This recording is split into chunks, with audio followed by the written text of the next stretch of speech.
Sometimes all you can do is scream. You're so angry. You're so frustrated. Why isn't anyone doing anything? Why isn't anyone else seeing what's going on here? And you can't think of the words that will get others to listen to you. So all you can do is just cry out. This is what our people, Bnei Israel, did when they were oppressed under Paro, under the Egyptians. In this week's Parashah Shemot, they cry out to God. And Hashem is speaking to Moshe at the burning bush and says to Moshe, Ve'ata hine tza'akat ben Israel ba'ela, in the cries of the nation of Israel, of my people, my children, they have come to me. I have heard their cries. Ve'gam ra'iti et alachatz asher Mitzrayim chatzim otam. And I have seen how the Egyptians have been oppressing them. This line is so beautiful and so powerful, but there's something that we don't think deeply about when we read it. Throughout the Torah, when people want to call out to Hashem, they often use the language of tefillah, the hitpalel, they pray to God. So why are they not praying here? Why is all they're able to do to cry and yell? And there's a beautiful teaching by a Hasidic Rebbe, Rabbi Yerachmiel Yisrael Yitzchak of Alexander, in a work known as Yismach Yisrael, written in 19th century in Poland. And what he explains there is the reason the people cried out is because they didn't have the language. They were at such a low spiritual point, they didn't know how to pray anymore. They didn't know how to talk to God. They knew that they had to cry out. They knew they had to do something. But the best they could do was cry. Israeli Rabbi David Silverberg, puts it beautifully and succinctly. He says, under these conditions, our people being oppressed by Mitzrayim, by the Egyptians at that time, of great spiritual challenge, all the people could manage was a primal, heartfelt cry for help. God lovingly accepted their pleas, recognizing that this was the best the people could manage under the conditions. Now we look at where we are as a nation today, a moment of very low spirituality, both for our people and for our whole nation. And we recognize that as a nation, the United States of America, even the people of the world, we have faced challenges before, greater ones, wars as a nation. But right now I'm speaking to myself and to us, the people who are alive today, and we are low right now. And yesterday, without question, was a new low. There are people still denying the dangers of the coronavirus, and that's leading to real deaths, to suffering, and unknown long-term consequences, without question. And yes, we have the vaccine, but that's not enough, and it still is going to take a lot of commitment that people are just not willing to do. And the tribalism and the infighting between different parties and politics, that has been building for years, but yesterday it reached a new level. The U.S. Capitol for this nation is a sacred place, and it was defiled. And that's something the Jewish people can truly understand. But at the same time, we recognize that people are angry and they're afraid and they need to have some sort of outlet. So why was yesterday not an acceptable outlet? We've had wars before, fighting brother against brother for things that were important. But what was yesterday about? There are times to fight against an oppressive evil that is threatening people's lives, enslaving them without question. But to threaten and destroy our democracy based on politics and disagreements with no evidence can never be considered what we would call a machloket l'shem shamayim, a disagreement for the sake of heaven, or more specifically or more generally, for the greater good, for our nation. That's not what happened yesterday. The Torah says in the book of Shemot, midvar sheker tirchak, from lies distance yourself. People need to rely on common sense and facts with evidence, and if they do that, it can go a long way to allow for a meaningful dialogue to develop. And even with fundamental differences based on faith, I'm a religious man myself, and my life is guided by that.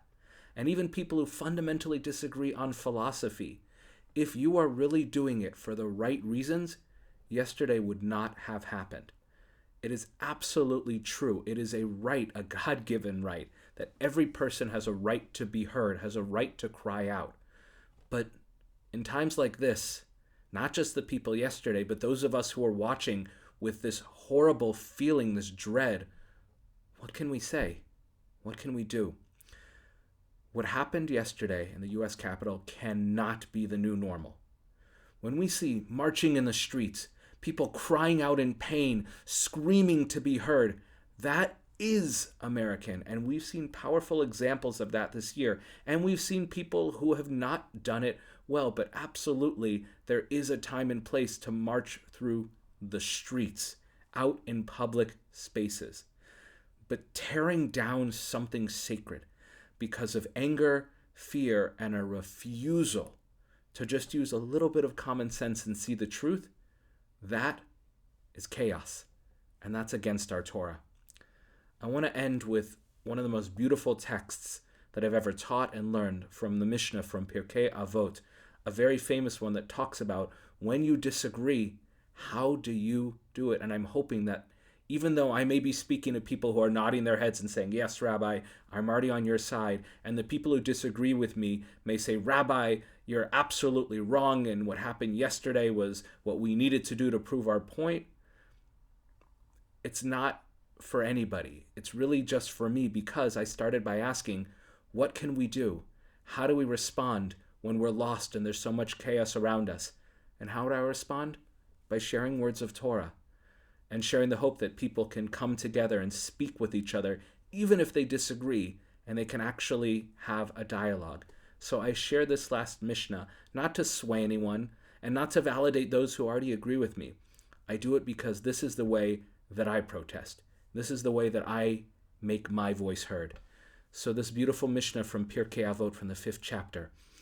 Kol machloket shehi l'shem shamayim. Every disagreement, every debate, which is for the sake of heaven, for the sake of Torah, for the sake of the greater good beyond ourselves, thinking about the greater. As George W. Bush, former president, said, this moment needs to be about our whole nation. It needs to be beyond the politics of the moment. Continues, Sofa lehitkayem. That's a debate that will continue for ages. That is one that people will continue to discuss. That is one that will have a lasting impact if we are fighting about something that is for the greater good, that is beyond ourselves. V'she'ena l'shem shamayim, and one that is not for the sake of heaven, not for the greater good, but for selfish reasons, not seeing beyond oneself. En sofa lehitkayem. That will disappear and will be forgotten. Ezohi machloket shehi l'shem shamayim. So what are one of these debates that are for the sake of the greater good, that are for heaven? So machloket Hillel v'Shammai, the schools of Hillel and Shammai founded by their two rabbis.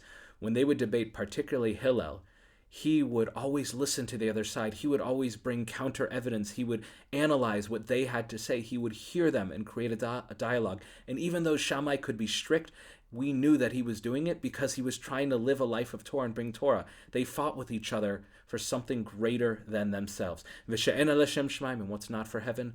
Machloket Korach v'chol edato. The machloket between Korach and those who followed him against Moshe. Even if Korach had some valid arguments, he wasn't bringing them up because he was trying to better our nation. He was bringing it up because he wanted to be the one in charge, and he thought he was the only one who could fix everything, which meant that he did it not because he wanted to fix it, but because of his ego and his selfishness, and that's why it failed. We should not forget yesterday what happened at the U.S. Capitol, because it can be put in this Mishnah as an example of a machloket she'eno l'shem shamayim, that is not for the greater good. It was a selfish, destructive moment that gave us nothing except an ability to point at it and say, that's too far. There are ways to fight. There are ways to debate, and our nation has done it beautifully for generations, and we've messed up plenty of times. But I'm saying to myself and anyone who wants to listen, there is a better way, and it's not going to happen overnight, and President-elect Joe Biden is not going to be able to fix it in 4 years. I hope he can help, but it's going to take both sides, Republicans, Democrats, every religion, every people working together. It's going to take a long time. But the simple first step is not just to cry out, but to think about, why am I crying? Am I crying for my own selfish reasons? Or am I crying out because my neighbor is suffering and no one is helping them, and I want to help them? If we do that, then it's a machloket l'shem shamayim, and it will endure. Shabbat shalom.